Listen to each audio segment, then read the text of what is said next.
beautiful humans, this is Zenik, and today I'll be showing you a quick introduction to watercolor video in just 5 minutes.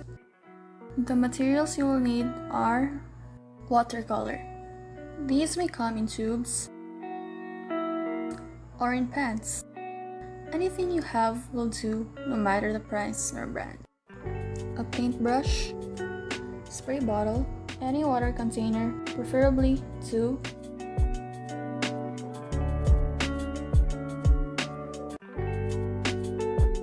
mixing plate, any white pen or correction pen for highlights, any paper, a sketchbook, sketch pad, or preferably watercolor paper. The thicker the paper, the better.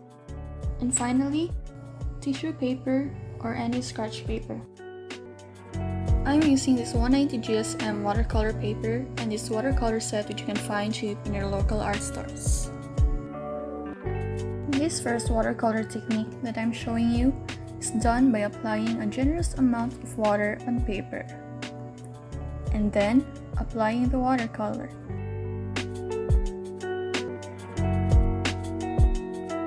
This technique is called the wet on wet technique.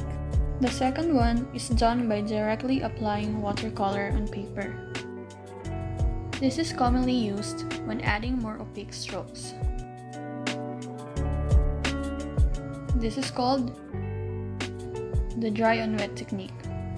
These are just 2 watercolor techniques that you can use to create a masterpiece. There's so much more watercolor techniques that I can show you, but these shall do for now. For this demo, we'll be creating a sunset by the beach Polaroid watercolor painting. When putting tape, make sure to stick it into the paper properly.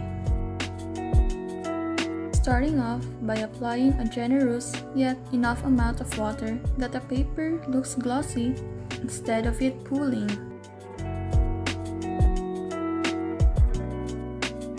It's always recommended to start from light to dark in watercolor. You can always add more, but you can't undo what's done. You can follow a reference photo or just follow your own imagination in watercolor. There are no limits.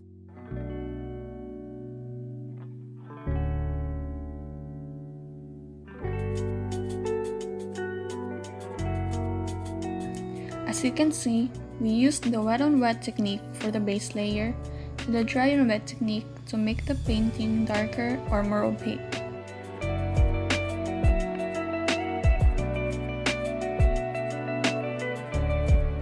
We're adding white for the sun and for the highlights of the clouds and the waves.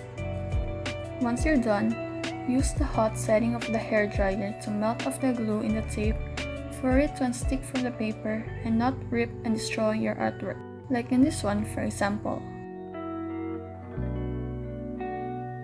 The paper tore along with the tape. Tear the tape in a 90 degrees direction opposite to the paper. Because the glue melted off, removing the tape is such a breeze. As you can see here, some paint managed to leak because of the tape not being stuck enough to the paper. So, don't do what I didn't do. I cleaned the leaks with a correction pen and used it to define the horizon and to make the highlights of the waves more opaque. That's it for today's introduction to watercolor series. Thank you so much for watching. Hopefully, you learned something, even just a bit. Like, subscribe, and comment down suggestions and ideas for future videos. Bye!